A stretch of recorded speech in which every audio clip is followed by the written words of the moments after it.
हमारे पाप नष्ट हो गए हैं और कितने पाप बचे बचे हैं, ये हमें समझ में आए। वो तो हृदय में ही पता चल जाता है। इसके लिए कोई कागजात की लिखित थोड़ी चाहिए, इसका अपना हृदय जानता है। जिस समय हृदय में संसार के किसी भोगों का आकर्षण न रह जाए, केवल भगवान का ही आकर्षण, हृदय पवित्र हो गया। अब अभी कुछ समय भगवान का आकर्षण, कुछ समय संसार का आकर्षण, तो अभी मलिनता बची है। ज्यादा संसार का आकर्षण और कम भगवान का आकर्षण, तो अभी ज्यादा मलिनता है। बिल्कुल भगवान का आकर्षण नहीं, केवल संसार का आकर्षण, वो घोर पाप जनित मन है। तो ये तो व्यवस्था शास्त्रों में है। अब इसको लिखित थोड़ी दिया जा सकता है। अंदर का विषय, अंदर का हृदय, अब आपका हृदय आपको पता चलेगा कि आपके हृदय में क्या हो रहा है, संसार की प्रीता या भगवान की प्रीता। संसार अच्छा लग रहा है या भगवान अच्छा लग रहे हैं। अगर संसार अच्छा लग रहा है, भगवान अच्छे लग नहीं रहे, तो पूरा का पूरा मन पाप से सना हुआ है। पापवंत कर सहज स्वभाव, भजन मोर ते भाव न काऊ। पापवंत जो जीव होता है, उसको भगवान का भजन, भगवान की चर्चा, संत महात्मा, ये सब अच्छे नहीं लगते। उसको खाओ पियो, अपने मनमानी आचरण करो, ये अच्छा लगता है। तो व्यवस्था तो है ही, पर अब वो कोई लिखित नहीं दी जा सकती कि इतने परसेंट आप पापी हैं, इतने परसेंट आप पाप से रहित हो चुके हैं। ऐसा लगता है कि हमसे बहुत कम नाम जप हो रहा है और ज्यादा होना चाहिए। हाँ, ये तो सबको होता है, हर साधक को होता है कि चाहे जितना भजन हो, लगता है अभी वो भजन नहीं हो रहा जैसा होना चाहिए। हाँ, ये भजन की सच्चाई है। जब हम सच्चाई से भजन करेंगे तो हमारे अंदर ये बात आने लगेगी, भजन की भूख बढ़ जाएगी कि मन में बस यही लगेगा कि अधिक से अधिक भजन करूं। और कोई जैसे भजन करने वाला दिखाई दिया तो लगेगा हे भगवान, ये कितना भजन करते हैं, मैं क्यों कितना कम करते हूँ। हाँ, उनके चरण छूने का मन होगा, उनकी सेवा करने का मन होगा, उनकी वंदना करने का, तो समझे कि हमारा भजन ठीक चल रहा है।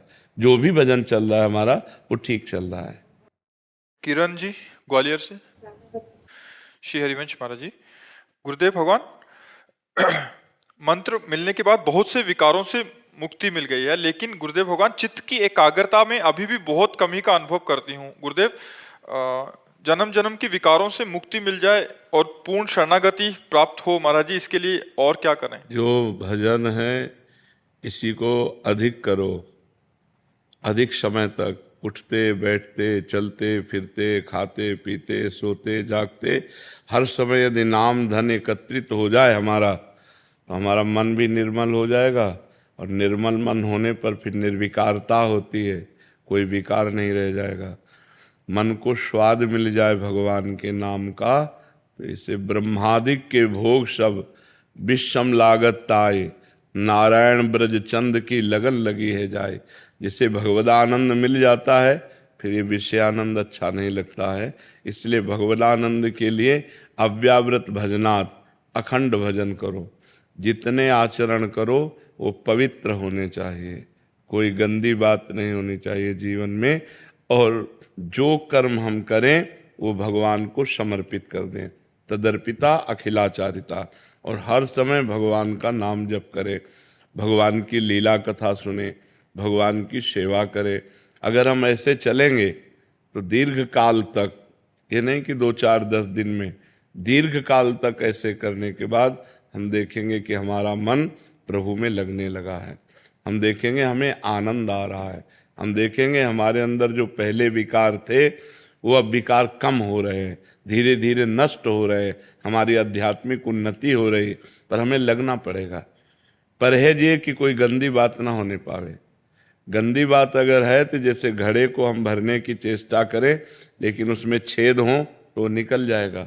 छेद बंद करना मानो गंदी बात को बंद करके हम अपनी साधना को सुरक्षित रख रहे हैं। नहीं तो साधना भी हो रही और छेद भी है, उसी से साधना का बल निकलता चला जा रहा है, कुछ अनुभव में नहीं आएगा।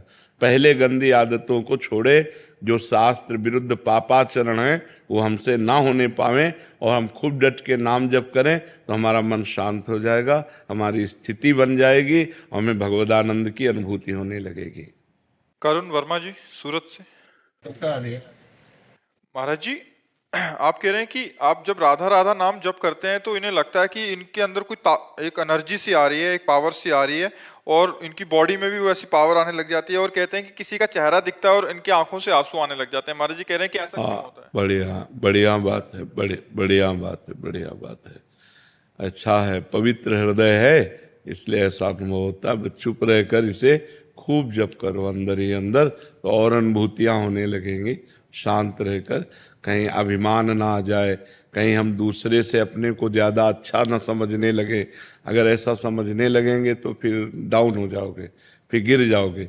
अपने को तृणादपि सुनी चेन तरोरु सहिष्णुना अमानिना मान देन कीर्तनीया सदा हरि।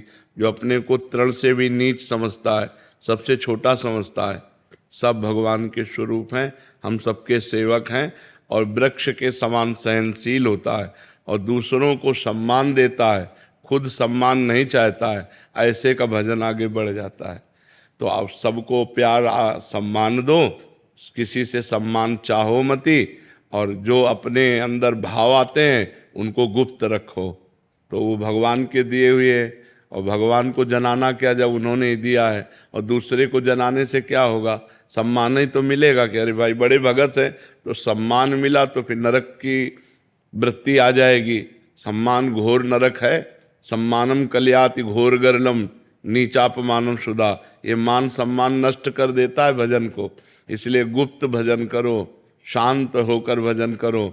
जो अनुभव आवे उन्हें भगवान को समर्पित कर दो। आपकी दी हुई वस्तु आपको किसी को बताओ मती, तो ये खूब नाम का प्रभाव आगे बढ़ा देगा। शिल्पा जी पंजाब से। श्री हरिवंश महाराज जी। महाराज जी, आपकी कृपा से दिनचर्या अच्छी चल रही है, नियमित सत्संग, एकांतिक वार्तालाप, वाणी पाठ आदि सब कुछ हो रहा है, लेकिन राधा सुधा निधि के पदों में जो श्री जी के लिए जो तड़प पाई गई है, वैसी तड़प मुझ में नहीं आ रही महाराज जी। मैं अपने प्रियालाल की सेवा और इसे करो, अभी और करो। जब तक मन मलिन होता है तब तक व्याकुलता नहीं बढ़ती, और जब मन निर्मल होने लगता है तो व्याकुलता बढ़ती प्रभु के लिए। फिर ये लगता है कि ऐसा कब होगा श्री जी के चरणों में मैं महावर रचूंगी, ऐसा कब होगा जब मैं श्री जी को ऐसे भोग लगाऊंगी, ऐसा कब होगा जब श्री जी शयन कर रही हो उनके चरण चापेंगे। ये सब भावना तब बनती है जो हमारा निर्मल हृदय हो जाता है। अभी हमारे हृदय में मलिनता है, मलिनता में ही हम अपने को स्त्री समझ रहे हैं, अपने को पुरुष समझ रहे हैं, अपने खान पान को सुख समझ रहे हैं, इंद्रियों की विलासता को सुख समझ रहे हैं। जहाँ हमारा मन निर्मल हुआ तो ये मांग अंदर आने लगती है। ऐसा कब होगा जब हम प्रियालाल को गलवैयाँ डाले हुए देखें? ऐसा कब होगा जब वो नौका विहार कर रही और हम उनके साथ हों? ऐसा कब होगा जब वो जल केली कर रही, हम उनके साथ जल केली कर रहे? ये भावनाएं बनने लगती हैं जब खूब अधिक भजन करो, डट कर भजन करो।